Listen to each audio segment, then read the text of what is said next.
Kenapa dibikinnya Klub Belajar Merdeka namanya?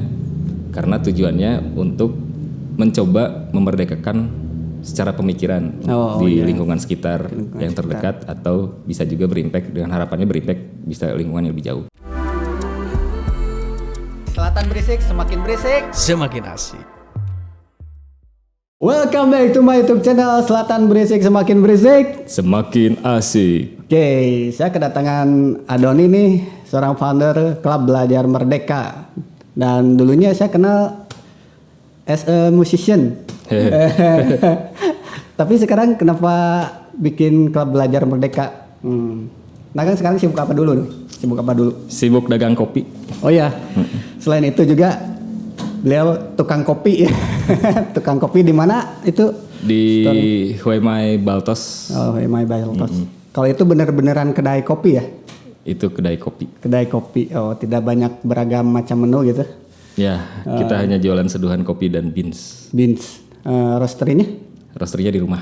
Oh, roasterinya iya jualan juga maksudnya? Ya. Jualan juga roasterinya nih. Jadi buat yang mau roasterinya nyobain kopi dari racikan Adoni boleh ya hubungi ini. Ntar di sini ada Instagramnya. Nah ini ya saya mau nanyain penasaran tentang Klub Belajar Merdeka itu. Oh iya. Sebelum ke musik, kopi dan lain-lain. Oke. Klub Belajar Merdeka. Iya. Klub Belajar Merdeka itu didirikan saya barengan teman-teman. Nah, ada Denny Lawang Buku, ada Mas Sopan Aji itu dosen di Unpar.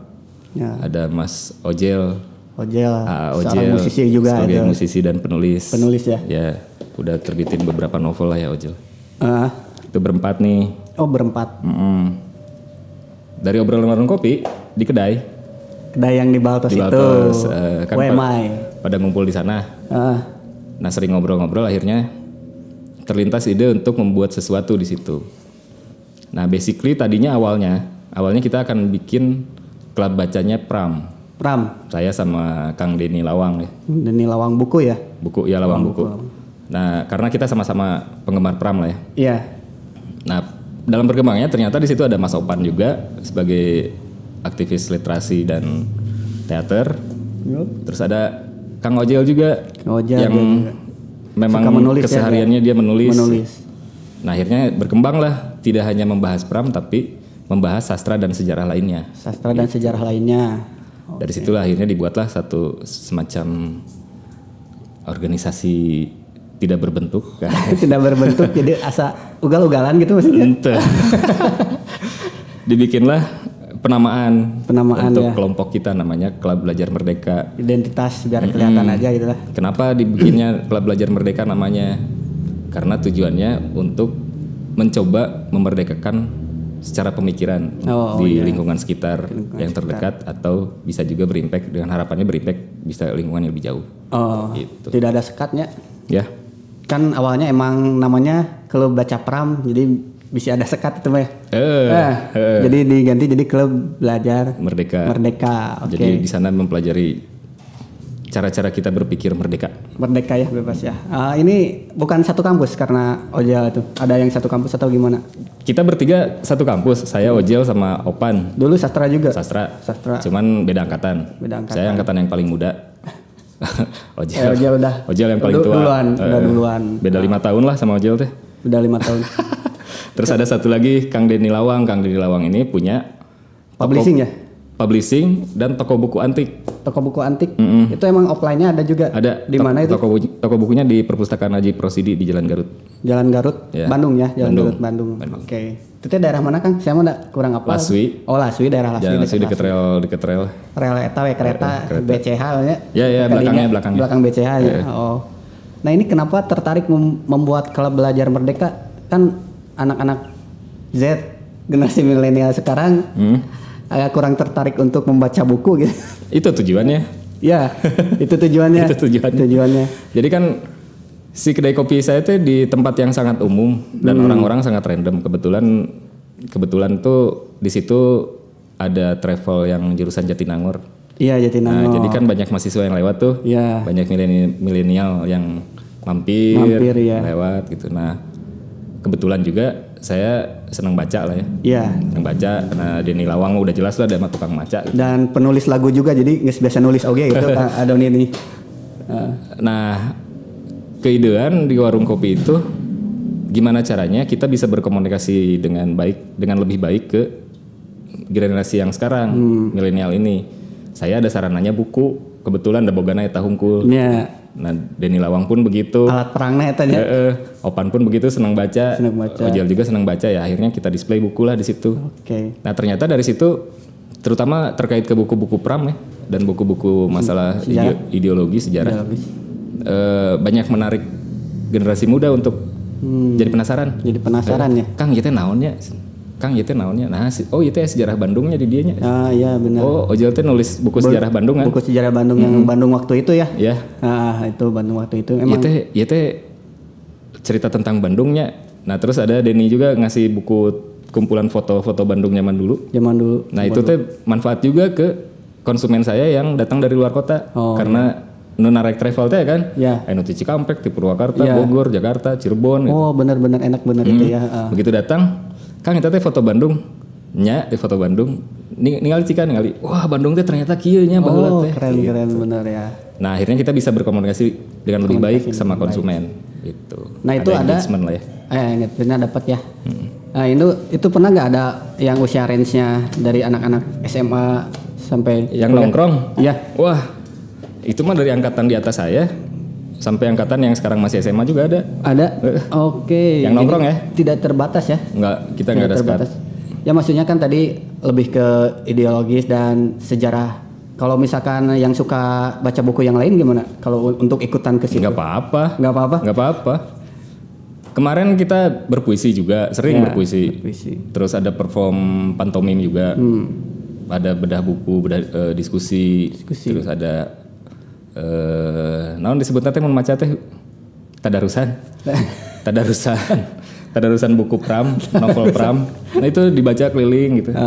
Mengasihkan sih. Mengasihkan dan ya kadang-kadang orang yang nggak tahu dan nggak ngeh ada kegiatan seperti itu di kedai teh sok ya naon ya. Nah, ya kayak gitu. Tiba-tiba yang gua gerowokan di harapan kedai kan berpuisi. Aneh ya? Iya naon. Ya aneh itu menarik itu, menarik. Gitu. Dominannya dari kebanyakan yang datang mereka lebih suka apa? Sejarah atau fiksi, novel? Ada yang suka sejarah. Kita sering diskusi tentang sejarah, ideologi juga, terus tentang seni. Tentang seni, musik juga ya? Musik juga, ya musik mah udah jelas lah. Udah jelas ya itu. Backgroundnya musik. Ini ya tentang kepenulisan. Kalau penulisan itu kan mungkin basic ya emang. Basicnya emang sama aja gitu kayaknya ya. Tergantung. Tentang apa nih? Ya tentang kita kan misalkan saya ya belajar menulis gitu ya. Belajar menulis. Tapi gue tuh klub belajar merdeka itu ya. Kelihatannya wah sejarah terus ini mah dominannya. Apakah bisa gabung gitu? Bisa. Ada. Kita pernah bikin kelas menulis. Oh, kelas menulis juga menulis, ada. Itu tahapannya gimana sih? Biasanya kita open register untuk kelas menulis. Biasanya kalau ada acara nih kita mau bikin kelas menulis, nanti ditentuin tanggal sekian sampai tanggal sekian, tempatnya di mana. Karena di kedai kan nggak proper ya untuk belajar tuh. Untuk belajar soalnya kita cari tempat kurang nyaman ya, lalu lalang istilahnya. Nah, terus nanti ada pengajarnya, ada sertifikatnya juga. Oh, ada sertifikatnya juga. Itu paling berapa lama? 3 kali pertemuan. Tergantung materinya ya. Oh, materinya. Waktu kemarin itu belajar menulis caption di media sosial. Menulis caption di media sosial. Mau ikuti zaman ya. Itu untuk milenial. Milenial ya. Mahasiswa-mahasiswi. Untuk mahasiswa-mahasiswi. Oke. Itu ada juga lumayan pesertanya. Waktu itu ada berapa orang? Ada 6 sampai 8 orang. Oke. Itu emang beda ya cara teknik-tekniknya ya. Kalau kita pengen misalkan saya buat novelnya tentang biografi seseorang gitu, tentang fiksi. Itu ada ya beberapa. Ada beda-beda. Dan itu ada orangnya di kelas belajar merdeka itu. Oh, ada. Siapa itu biasanya? Ada Ojel. Ada Mas Opan ya. Dan mereka cukup berpengalaman juga untuk ngajar nulis. Terus kita bisa undang juga pengajar-pengajar dari luar. Oh gitu ya. Kolaborasi ya. Kolaborasi. Di Bandung Selatan pernah tuh? Aca bikin atuh ya. Selatan. Di Selatan. Ya. Baru dibahas kemarin tentang kata-kata selatan. Itu menarik. Soalnya lumayan oke kalau saya mau ikuti ke sana agak jauh oke lumayan. gitu. Oke, sebetulnya Ya bukan maksudnya masalah itu sih sebetulnya. maksudnya saya pengen mendatangkan orang-orang yang sebelah sini juga tidak terlalu jauh gitu. Jadi mereka tuh Di selatan. Iya gitu bergairah gitu. Tapi Bikin aja di selatan. ya seperti collab lah sama Klub Belajar Merdeka gitu lah istilahnya. Bisa. Dan kita tidak menutup kemungkinan untuk itu. Nah belum pernah tapi ya di selatan. Belum. Belum pernah. Oke, next. Kebanyakan sih kita masih beraktivitas mandiri. Mandiri ya. Nah, lumayan sih jauh soalnya kan dia orang ya ngeluar ke dia aduh pematerina. Lumayan. Nah itu saya mau tanya tentang ini Kang, tentang literasi lah. Pengertian literasi itu kan beda-beda ya. Literate. Naon tah di Google naon tah artina literate? Ya beda-beda. Justru saya mau nanya langsung ini ke orang. Enggak menurut Adoni ini mau menurut pandangan Adoni. Saya juga nanya ke orang ini jawabannya beda, tadi beda. Jadi menurut Adoni ini mah. Menurut saya pribadi. Iya menurut Adoni. Kan setiap orang beda-beda itu pengertian. Ya mencari bahan baku. Apa ya sebetulnya? Mencari dasar untuk melakukan sesuatu. Dasarnya bisa dari bacaan yang kita tahu atau dari tulisan-tulisan orang yang kita baca. Nah. Atau yang kita memang digging sendiri untuk membaca itu akhirnya jadi tahu tentang masalah itu. Jadi ya pemecahan masalah ya, bisa dibilang begitu lah. Bisa jadi untuk sebagai salah satu bahan. Ya, pemecahan masalah.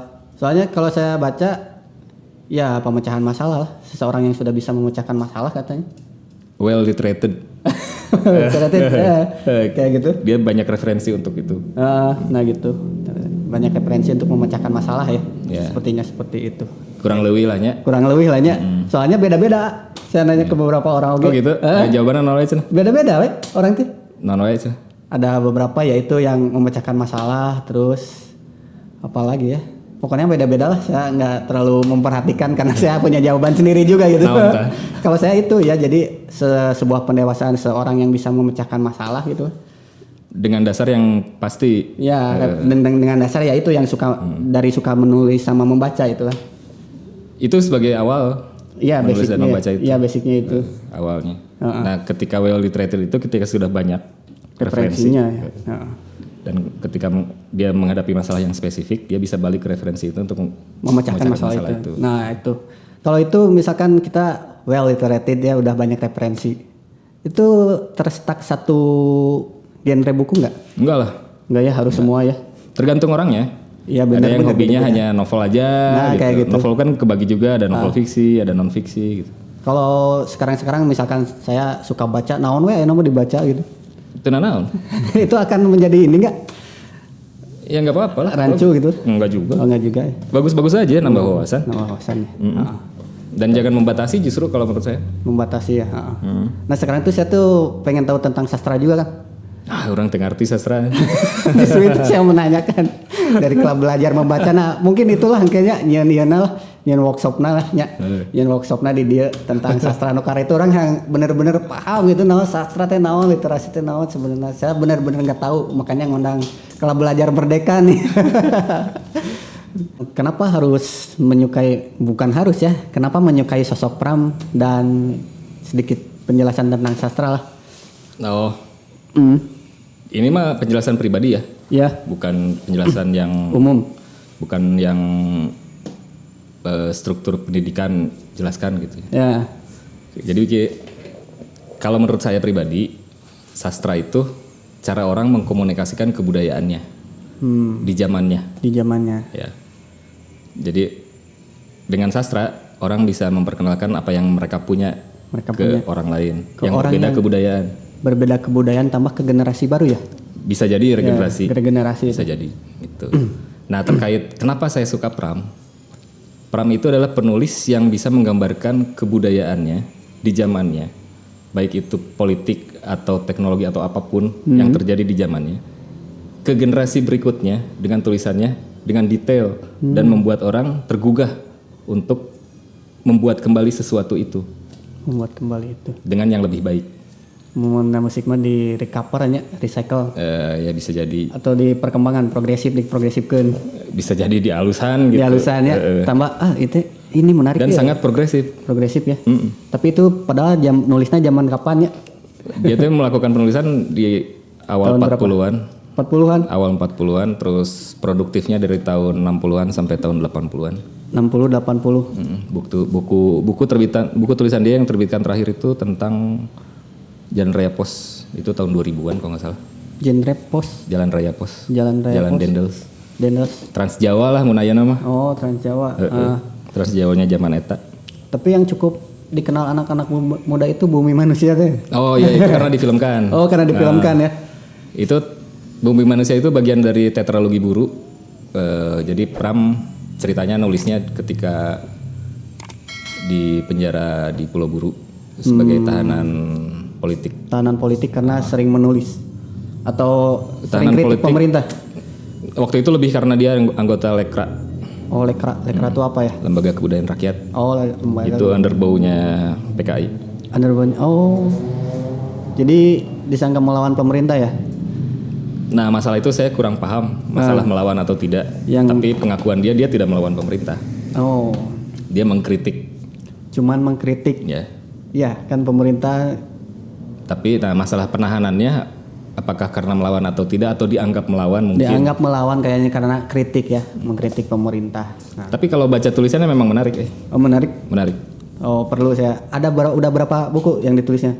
Wah, banyak. Ya, maksudnya banyak, yang 50-an judul yang ada. Sering inilah yang komersil gitu yang banyak dibaca sampai generasi Z pun ada yang pegang gitu baca. Tetralogi Buru sih, Bumi Manusia karena difilmkan ya, akhirnya generasi sekarang jadi mengenal. Jadi mengenal Pram. Terus banyak sih kemarin juga ada beberapa mahasiswa yang kan kemarin ada peringatan hari lahir Pram di warung di kedai kopi. Ada beberapa mahasiswa yang mengenal ternyata. Oh. Berarti eta kan kelahiran si mahasiswa itu kelahiran 2000-an ke sini. Oh, ya masih baru ya. Ya masih usia 20-an lah. Iya, 20-an. Nah, mereka mengenal ternyata dan mereka mengaku saya mendapat spirit menulis itu karena saya baca Pram. Oh, itu luar biasa, ruas orang. Ya, luar biasa ya. Umur 20 ya. Keren itu. Nah, itu dia tuh lebih pengarang, lebih ke bikin cerita, fiksi. Kalau Pram, kalau saya sih lihatnya Pram lebih ke dokumentator peristiwa-peristiwa gitu karena dia teh mengalami perjalanan dia banyak membuat clipping. Oh, clipping. Pram teh. Jadi dari perjalanan itu ya. Kan dia tadi anggota Lekra juga mungkin. Wah, dia mah edan. Kalau baca biografinya mah ini orang ajaib. Ajaib ya. Ajaib. Diberikan jalan hidupnya ajaib. Jalan hidupnya ajaib, jalan hidupnya menarik lah istilahnya, menarik banget itu. Dan dengan kerasnya dia teh bisa menginspirasi orang-orang. Oh, benar-benar. Dan tulisan-tulisannya dia. Jadi ada seorang Pramis pernah saya ngobrol. Ya, benar. Kayak gimana nih? Sedikit gambarannya. Apa bedanya sih Pram dengan penulis yang lain? Gitu. Jadi, misalnya kalau penulis yang lain itu menceritakan tentang keripik. Ya. Nah, pembacanya hanya akan mengenal tahu keripik ini enak. Keripik ini enak. Selesai. Kalau Pram enggak. Dia menceritakan keripik sehingga pembacanya terinspirasi untuk mengambil keripik ini. Istilah namanya cobaan gitu. Jadi di nu gambar ge batur mah geus bisa ieu gitu. Geus lewat gitu. Ya. Cuma ini mah jadi bikin penasaran gitu. Kurang dicokot tidak. Cepat kumaha gitu ya, seperti bener teu ngeunah. Sepertinya emang gitu ya orang-orang sekarang juga. Gua baca tulisan Pram dan mereka pun ada gairah untuk menulis. Pada akhirnya begitu. Banyak ya. Dan kebanyakan ya beberapa saya pernah ngobrol sama penggemar Pram gitu. Cara berpikir dan cara dia memposisikan diri untuk mengambil satu sudut pandang tentang suatu permasalahan itu rada sedikit beda dibanding yang bukan pembaca Pram. Oke, kan Pram lahir tahun maksudnya dia berjejak dari tahun 40-an ya. Ya, lahir 1925. Ya, mengikuti jejak perang lah, penjajahan Indonesia istilahnya. Zaman Hindia Belanda, zaman Jepang, zaman bersiap, zaman era pasca kemerdekaan, zaman 50-an, zaman 65. Apa karena klub belajar merdeka tuh diadopsi dari situ kan? Pram juga merdeka dia dengan menulis. Terinspirasi ya. Di saat penjajahan yang begitu masif, dia masih bisa menelurkan karya. Kalau saya pribadi inspirasinya dari situ. Bagaimana caranya kita sebagai pribadi memerdekakan pribadi kita. Ya, pribadi. Seperti kita keadaan hidup udah dibilang sulit ya itu. Pram maksudnya sulit dia dalam di penjara di semua rejim. Kayak gitu di semua rejim di penjara. Nah itu tapi dia masih bisa berkarya Dan dengan dia terus kritis berkarya. dan terus berkarya. Dan Wah, terus hebat. menulis. Benar-benar keren-keren. Oh itu ya. Makanya jadi namanya Klub Belajar Merdeka, terinspirasi dari situ kayaknya. Oke. Nah. Berarti penulisnya Kang Oje ya, di Klub Belajar Merdeka tuh Ya, ya. ada Ojel, ada Opan. Ada Opan. Sedikit jelasin Kang tentang sekarang pindah ke musik ya. Ke musik. Dulunya nih Adon ini Bukan dulunya Mas, sampai sekarang. sampai sekarang guys. Masih main lah. Eleh konsistensinya. Ini lebih dari seberapa tahun? 20 tahun ada Si main Nick musik. Nick Fit itu 94. Wah, 94. Berarti Edan. mau 30 tahun ya, 2 tahun lagi, 28 tahun. Udah 28 tahun masih Cuman main kan musik. on off dan tidak konsisten. Tidak konsisten dia, tapi kan Adoninya sini sebagai pendiri ya. Nick Fit itu sebagai pendiri tetap bermain musik, guys. Tapi anak-anak sekarang mah orang oge geus eureun gitu kan. Kenapa itu bisa menjaga konsistensi main musik itu? Ya karena senang aja, Karena seneng. hobi, terus ya karena pernah merasakan walaupun sedikit itu enaknya bermusik di sedikit industri lah. Ya. Pernah merasakan Padahal mah tidak sebegitu juga. sebegitu juga, cuma karena hobi, Basicnya hobi, karena hobi, senang-senang, terus status pemain band Anjir, pemain band ya, musisi, orang musisi. Bukan itu sih sebenarnya kalau saya lihat Nick Fit itu dari genre musiknya ya, bukan genre sih, dari telinga yang saya dengar gitu. Dari telinga yang mendengar itu terkesan ugal-ugalan menurut saya. Dari mulai suaranya yang noise kan berisik itu, benar-benar berisik. Ya Itu emang hanya visual saat perform doang atau gimana? harusnya by planning. Oh harusnya by planning. Iya harusnya. Harusnya by planning. Ya kadang-kadang orang teh selalu underestimate dengan hal-hal baru yang terlihat acak-acakan. Nah iya orang kan acak-acakan. Acak-acakan. Gitu. Acak-acakan tanpa dipelajari dari sisi lirik misalkan kan? Banyak insight. Iya harusnya mah. Ada liriknya, ada bentukan musik ya, ada bagaimana si band itu membangun satu karya. Iya membangun satu karya. Kalau saya pernah suka lagu Nick Fit itu yang waktu Iban Kapertnya lagu nona Podi itu ABHP. Saya pas dengerin lagu itu jujur kan liriknya itu benang gitu lah istilah ya, dengan kehidupan Iban generasi baru istilahnya masih dapat gitu, padahal itu nulis zaman kapan sih Gana? ABHP itu tahun 2000. Oh tahun 2000. Oh masih fresh berarti ya, bukan 94 93 gitu. Untuk tahun 2000 masih ABHP ini bro. Nah itu apa pengaruh juga ya dalam hal ini menulis lagu, dari dulu pernah juga masuk sastra atau sebelumnya? Ya ngaruh karena pas kuliah akhirnya jadi menambah referensi tulisan, menambah referensi bacaan. Dan banyak terkait dengan bacaan-bacaan sastra dan budaya serta sejarah. Nah dari situ kan akhirnya kita ada pengaruhnya untuk ketika membuat karya, membuat sesuatu baik dari penulisan atau dari sisi musik, karena banyaknya referensi yang masuk.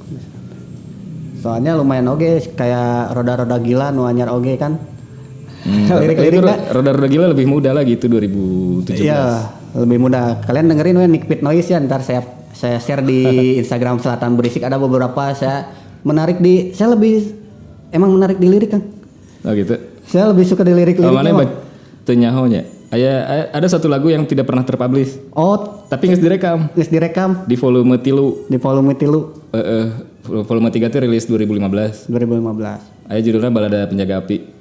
Oh, jangan pernah dengar. Itu saya cerita tentang sosok Pram. Oh, sosok pribadinya ya. Sosok pribadinya Pram. Jadi saya teh kehidupan sapopoena. Ke masa tuanya. Saya tukang sok nyapu-nyapu ranting kayu dan daun-daun yang gugur di halaman rumahnya tiap sore. Dan dia membakar itu. Kurang disebutnya Balada Penjaga Api. Jadi tapi di sisi lain dia tuh menyemangati anak-anak muda sebagai pembacanya. Selalu membakar ya. Oh yes. Rek dikeluarkan. Saya bayar lah ngalamarnya di vokalisnya. Nggak rilis, cuman tidak dipublish. tidak menjadi bagian promosi itu. Sebenarnya ya, lagu Nick Pitt ya kalau di ini mah ya kalau mengikuti pasar bisa masuk sebenarnya, cuma ada satu sisi yang agak susah juga dalam instrumen noise gitu ya, efek-efek gitu ya sebenarnya. Ya tidak populer lah. Tidak populer ya, tapi kalau lirik sebenarnya bisa jadi populer itu sebenarnya. Bener. Di zaman baheula batur ngomong gitu si Mbak Arin, ya. Penyiar Jamar ya. Dulu sempat tahun 2000-an itu kita interview di radio itu. Atuh iya mah lagu teh bisa asup ke TV. Iya emang bener. Emang bener sebenarnya. Kita nggak ada BHP. Akhirnya berhenti hujan jadi pagi ketika didengekeun lanjut kan ini enggak dengki lagu teh. Sebenarnya hanya tinggal menghilangkan itu tapi da identitasnya jadi leungitnya Nick Pitt aja. Ya. Namanya juga Nick Pitt Noise lah. Ya jadi guys dulu tuh Adoni ini nama bandnya Nick Pitt Noise. Nah dalam segi lagu itu lirik itu bisa masuk ya ke segala kalangan. Cuma kadang ada satu sisi yang tidak bisa masuk yaitu noise na eta itu berisik napisan lah susah dimengerti itu harus lama lah istilahnya. Lama baru nyerap lah istilahnya mengerti kan.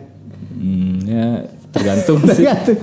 Sebenarnya orang tidak begitu mempedulikan itu sebenarnya kan. Nah, yang penting mau berkarya banyak. Nah, ketika membuat itu tidak berpikir batur bakar loba nu beuki atau henteu. Selama di musik itu pengaruh gak sastra dari sosok Pram itu? Pengaruh lah. Pengaruh banget. Pengaruh itu Balada Penjaga Api. Balada Penjaga Api. Terus ada yang terakhir rilisan 2018. Itu ada Arus Balik. Arus Balik. Itu terinspirasi dari novelnya Arus Balik itu tentang utara selatan utara konstelasi politik dunia dan regional. Sedikit apa itu selatan ini kan selatan berisik sedikit ya selatan utara itu apa tuh? Sedikit ya itu. Masalah penjajahan kebudayaan. Oh. Ya, selama ini semua tren itu datangnya dari utara. Dari utara. Tren itu ya. Datang dari utara. Sementara di masa lalu itu, menurut apa yang saya baca, tren itu datangnya dari selatan ke utara. Dari selatan ke utara. Kita sebagai orang yang di selatan nih, harusnya bisa membalikan itu. Membalikan itu ya. Dengan segala strateginya. Strategi geopolitik dan lain-lain. Risetnya kudu lebih edannya harus bisa mengungkap itu sebenarnya. Tapi sebetulnya itu bisa dilakukan diawali dengan menemukan jati diri kita. Saha orang teh. Ya. Dengan tahu jati diri kita bisa melakukan perlawanan itu. Melakukan perlawanan itu dengan cara mengenal budaya kita sendiri lah. Iyalah.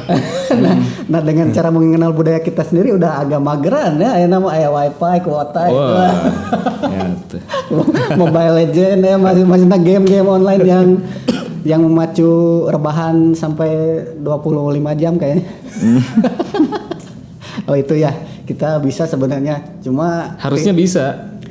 Ya harusnya cuma bisa. Tingkat berjuangnya kita lah. Hese itu.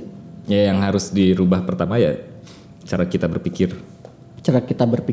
Nah sekarang dari mulai dulu kuliah di sastra, terus main musik, akhirnya bikin kedai kopi juga nih. Apakah itu karena gimana ya? Kolerasi atau kumaha kan itu dari kedai kopi? Ya karena saya waktu itu memutuskan berhenti kerja. Oh ya. 2017. Dulu kerja di corporate juga kan? Corporate besar. Jadi budak korporasi ya. 14 tahun. Ya tapi kalau masalah tadi budak korporasi itu mah tergantung sudut pandang lah ya. Ya. Kalau bagi saya itu masa pembelajaran yang lumayan panjang dan tersadar orang diajar. Nah, itu belajar secara tidak langsung kan ya. Pendewasaan yang akhirnya ada ilmu banyak untuk berani membuka kedai juga ya kan. Nah, setelah merasa cukup pembelajarannya, akhirnya saya mutusin untuk berhenti. Karena ingin berdekat ya kan. Ingin berdekat ya guys. Saya mutusin berhenti 2017, kedai kopi itu 2018 jalan. Dari sebelumnya kan developing komunitas kan di Bandung ya. Developing komunitas, terus belajar bikin roti dan lain-lain lah ya. Selain itu juga pernah bikin ini kompilasi yang cukup menarik nih. Grunge is Dead. Oh, Grunge is Dead. Itu tahun seberapa? Yang pertamanya 97 apa 98 ya? Saya lupa ya. Ini Grunge is Dead 97 98 orang kenal nya. Sarekene. Sarekene. Eta ada pamana macan video. Geus ngeluarkeun kompilasi kasetnya itu ngeluarin berapa banyak? Di kita itu paling 200 sampai 300. 200 ya. Itu karena memang terinspirasi dari sosok Kurt Cobain? Enggak juga. Jadi kan banyak yang menafsirkan bahwa grunge itu Kurt Cobain. Kalau anak-anak seusia saya lah istilahnya. Jadi waktu itu kan di Bandung tuh lagi berkembangnya tuh skena musik indie. Ya, undergroundan lah ya, metal ada ya. punk itu, terus skena Saparua. Berkumpulnya di Saparua itu titik ketemunya. Nah, di antara skena-skena itu teh masing-masing punya kompilasi masing-masing. Oh, dari skena Barudak Punk punya Bandung Burning, terus ada anak hardcore gitu. Scene-nya pada bikin kompilasi. Nah, si anu beuki alternatif rock gitu nya. Alternatif rock ya. Mas Noisan kali itu teh. Karena identiknya dengan grunge waktu itu kan. Nah, akhirnya ambillah nama itu Grunge is Dead untuk bikin kompilasi skena anak-anak penggemar alternatif rock. Itu di studio mana kan? Pita kene kan sama. Kalau bandnya mereka masing-masing. Oh, masing-masing kumpulin. Terus kita kumpulin demonya. Nah, kita mastering di studionya KX Studio teh punyanya Ovi Rip lah kalau sekarang. Dulu dia masih UCAM. Oh, dulu masih UCAM. Ovi Rip. Gitarisnya kan Ovi tuh. Gitaris ya. Gitaris ya. Nah, Ovi hitam? Bukan. Ya si Ovi itu yang Ovi Rip. Nah, dari situ kita produksi di Tropic produksinya. Wah, Tropic tenar pisan nih Bang. Kaset. Bentuknya kaset. Diperbanyaknya duplikasinya di Tropic. Kenapa selalu terpikir gitunya waktu itu kan kompilasi. Nah, pas zaman saya juga ini salah satu yang bikin aplikasi musik streamingnya Rotten Tank. Oh. Kenapa selalu gitu berinovasi tiap ini? Ya karena kita harus selalu bergerak lah. Iya, itu selalunya saya gitu sih. Cuman inspirasi kan sebetulnya bukan datang dari saya sendiri. Nah, itu kan dari kondisi lingkungan. Yang barudak ngomong gitu, pengen lingkungan yang ngebangun. Jadi misalnya kejadiannya bikin aplikasi Rotten Tank itu. Iya, Rotten Tank itu. Si barudak teh yang nyin kompilasi deui. Nah, iya. Ya. Tapi kompilasi fisik itu kan udah tidak populer sekarang. Tidak populer. Nah, tidak keur mikir, keur ngalamun nian kompilasi, urang hoream nian kompilasi deui nya rek naon gitu. Karena Grunge Day 2 juga pernah rilis kan 2015. Grunge Day 2. CD bentuknya gitu. Untuk CD. Nah, 2017 bikin itu teh. Pira kurang nya nu kieu deui. Nya jang naon gitu.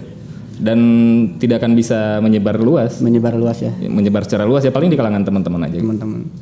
Nah, tiba-tiba ya babaturan datang. Orang bisa nyen aplikasi musik ciga ieu ya, ciga Spotify jeung Jobs. Anjing, mana bisa nyen? Bisa.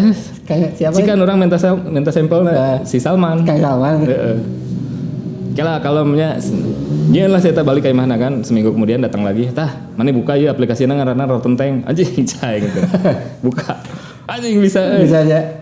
Terus rek naon ya ayeuna? Kumpulkeun lagu barudak. Akhirnya kan kumpulkan baru-baru iya, itu hampir setahun lebih.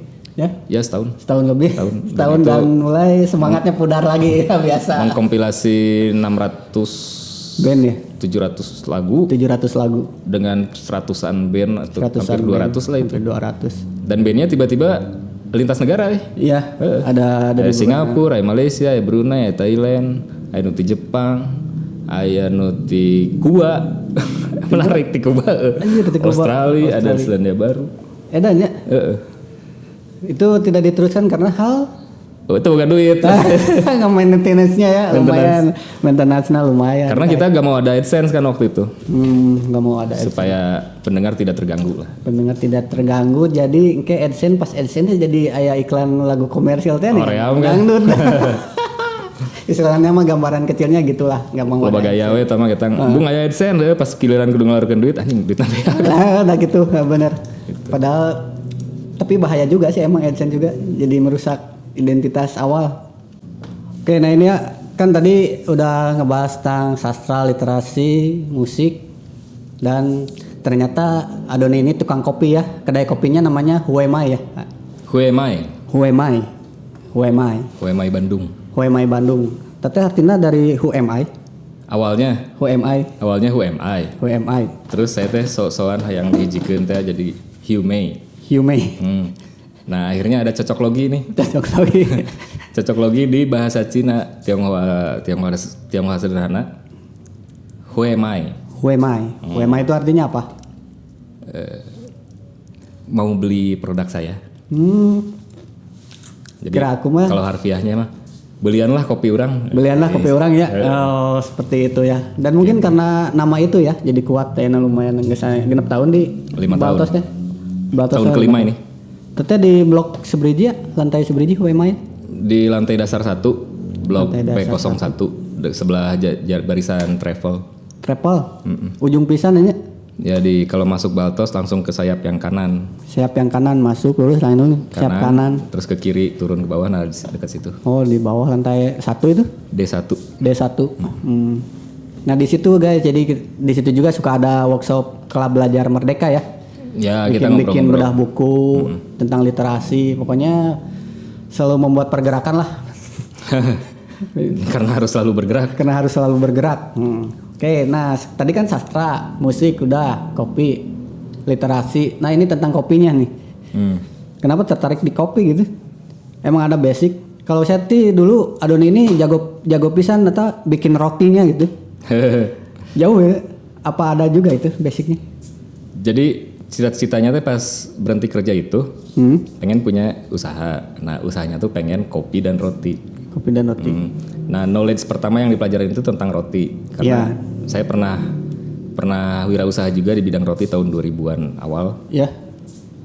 Akhirnya pengen mencoba lagi rotinya. Akhirnya ngambil kursus singkat untuk roti dan mulai ngerintis tuh roti. Denok Bread deh. Denok Bread. Ya Denok Bread. Terus Denok Bread. di Awiligar juga. Di Awiligar ya, Kafe Awiligar. Nah, kopi itu baru dapat kesempatannya 2018 akhir. Mempelajari. Buka kedai. Buka kedainya. Buka kedai. Nah, karena ada teman yang dikenalin teman. Jadi teman yang dikenalin si Yudo. Drummer dulu. Nah dia ngasih tahu ke saya, ini ada temannya pengen buka kedai kopi, perlu partner. Oh ya. Nah akhirnya, oh ya udah, gas. Bukalah di Baltos itu. Di Baltos ya. Sesingkat itu? Iya. Padahal terplanning dia nya. Direncanakan secara pribadi, cuman kan perjalanannya kita nggak tahu nih, kita akan jalan sama siapa gitu. Nah gitu ya. Lumayan udah lama 5 tahun ya. Nah jalanlah. Nah mulai developing, akhirnya partner saya itu nggak bisa jalan lagi. Akhirnya saya beli semuanya, jalanlah sorangan di itu. Oh jadi ya solo karir. Solo karir. Solo karir lah. Ente heula. Oh ente lah, solo karir terus. Jadi gini, segmentasi di kopi itu benar-benar dengan kedai kopi atau kafe kopi? Kedai kopi. Kedai kopi ya, pure kita, itu. Ya, kita produk yang dijual tuh seduhan kopi. 90% itu menunya menu kopi. Oh, jadi baik manual brew atau espresso base. Espresso base. Nah, kita juga ngerosting sendiri kopinya. Oh, punya roastery sendiri ya? Ngeroastery sendiri. Roasting sendiri. Jadi kita jualan roast bean dan jualan seduhan. Oh, berarti yang punya kafe atau kedai kopi bisa ya? Bisa. Huemai. Bisa, ada beberapa kedai yang kita supply. Oh, ada juga beberapa kedai Huemai. Nah ini kan bedanya knowledge kopi, kedai kopi, kafe kopi, naon bedanya dah gitu ya tuh. Oh, tentang bedanya? Yang sedang booming. Ya, trend hit sekarang booming. banyak dengan unsur kopi padahal pas kajero kafe ya, resto. Nah, itu mungkin secara ekonomi tipikal bisnis yang menjanjikan itu tipikal bisnis yang seperti itu, seperti kafe yang punya opsi jualan banyak dan makanan dan minuman yang variatif gitu, dan mensisipkan menu kopi. Hanya mensisipkan padahal ya. Mensisipkan menu kopi, tapi penamaan di depan sangat gede. Kopi apa? Gitu. Kopi apa? Kopi apa gitu ya. Sampai ada yang dibagi-bagi, ada yang dirahasiain. Ada yang jualan aslinya hanya jualan tempat, kenyamanan. Ada yang memang jualan makanan. Gitu. Ya dominannya sih gitu kalau sekarang. Menu kopi nama kan, hiji 2 kilo 4 lah gitu. Yang lainnya mah menu kafe, resto ya gitu. Atau kedai yang seperti saya, kedai yang memang pure kopi, warung kopi lah ya. Warung kopi ya. Menjualnya memang kopi dan kopi bubuknya kita jual juga. Roast bean-nya kita jual juga. Roast bean-nya juga jual. Oh. Dan menu-menunya memang basic kopi. Oh, tepati nggak terlalu ngerti nih kalau kopi nih. Boleh dijelasin ya knowledge-nya. Jadi apa ya udah perbedaannya ya. Yang menarik dari kopi itu apa, Kang? Wah, menarik. Secara filosofis teh kopi itu menarik. Secara filosofi ya. Sampai tadi juga mau bikin kebunnya juga ya? Bukan bikin sih, kepikiran. Kepikiran. Secara filosofi menarik kopi, dan secara produk juga sangat menarik karena produk yang laku dijual. Oh iya. Kalau secara produk kan banyak hal yang bisa lakukan dengan pohon kopi itu. Pohon kopi. Hasil dari pohon kopi itu, daunnya bisa dibikin teh, semacam minuman teh gitu. Iya. Buahnya, kulit kopinya, dan buahnya bisa dibikin kaskara dan lain-lain minuman rendam gitu. Iya. Biji kopinya geus jelas lah gitu. Iya. Geus kitu ampas kopi nage payu keneh bisa jadi buat masker, bisa jadi buat pupuk. Oh, menarik ya. Menarik. Banyak Secara produk. Banyak bahan buat dijual. Banyak cuan. Nah, secara filosofis si kopi itu ketika dari pohon sampai ke cangkir gelas itu dia mengalami banyak proses dan mengalami banyak seleksi yang akhirnya yang sampai di cangkir itu kopi yang terbaik. Gitu. Nah, kita bisa belajar proses kehidupan dari proses perjalanan kopi itu. Oh iya benar. Jadi bukan karena mengikuti tren pasar ya. Oh, orangnya buka kedai kopi we. Nu pogoh mah nengan duit. Kan pogoh mah itu. Cuma kan sekarang akhir-akhir ini emang tren pasar kopi itu benar-benar ini ya, kafe kopi. Ya, yang ngetren itu kafe yang memakai penamaan kopi, tapi yang dijualnya bukan kopi. Yang dijualnya sebagian besar itu bukan kopi, meskipun ada menu kopi di situ. Bukan satu hal yang salah, sebenarnya nggak salah juga. Ya namanya bisnis mah apa aja lah ya. Ya dicampur ya. Kayak gini misalkan ada orang yang pernah tinggal di luar negeri ya, dia bilang kedai kopi di luar mah gak perlu musik yang hingar-bingar kayak gitu. Kan sekarang di kedai kopi teh wah band kudu aya gitu nya. Ya lebih ke kafe lah ya. Lebih ke kafe kan itu mah kan. Tapi namanya kopi. Itu kopi A, makanya kopi B, agak membingungkan. Soalnya kedai kopi itu emang kalau agak ada musik hingar-bingar tuh agak kurang enak juga sebenarnya. Mungkin para bisnismen teh menangkap fenomena kopi sedang hits. Akhirnya dengan memakai nama kopi lebih mudah dia untuk berpromosi karena banyak gimmick di kopi kan. Dan menarik ya, dan menarik orang gitu ya. Segala genre. Mungkin ya. Oke, berarti dari benang merah yang saya tangkap ya, dia Adoni ini tidak pernah berhenti bergerak pokoknya. Dari mulai bermusik, bikin kompilasi, bikin aplikasi musik streaming, bahkan pernah bikin majalah itu Zin ya. Itu anak-anak lah yang bikin. Oh, anak-anak yang bikin ya. Saya mah menginisiasi aja. Nah, inisiasi ya. Pokoknya tidak pernah lepas dari menggerakkan barudak itu nama. Henteu oge sebenarnya mah sih. Barudak we pipiluan. Ya terus bergerak pokoknya sampai sekarang konsisten juga main musik. Udah hampir 28. Wah, orang mah geus bubar Ben padahal keur semangat-semangatna gitu. Seperti itu. Jadi intinya dari obrolan kita Pram, musik, kopi, apa nih Kang yang bisa dikasih buat anak-anak yang suka inilah membaca literasi dan untuk menggugah lah. Soalnya kan udah jarang banget ya, bukan jarang mungkin. Apa karena membaca online itu? Bukan sih, ini mah tentang hal-hal yang umum aja gitu. Iya, yang umum. Ya satu mah harus mengenal diri sendiri. Oh iya. Menemukan jati dirinya ya. Keduanya, ketika melakukan sesuatu teh harus konsisten. Gitu. Konsisten. Ada quotes yang bilang gini. Ya. Melakukan langkah kecil yang continue dan konsisten, pada akhirnya akan membuat langkah itu menjadi besar dan menjadi sesuatu. Tapi diawalinya dengan langkah-langkah kecil yang continue dan konsisten. Konsisten ya. Terkadang perjuangan itu batur teh kan. Tenan. Selalu dilakukan sendiri untuk awalnya gitu. Enggak apa-apa, cuman yang perlu diingat itu ketika melakukan sesuatu dengan banyak orang. Kita itu harus tahu caranya. Orang lain tahu kita melakukan sesuatu. Orang lain tahu melakukan sesuatu.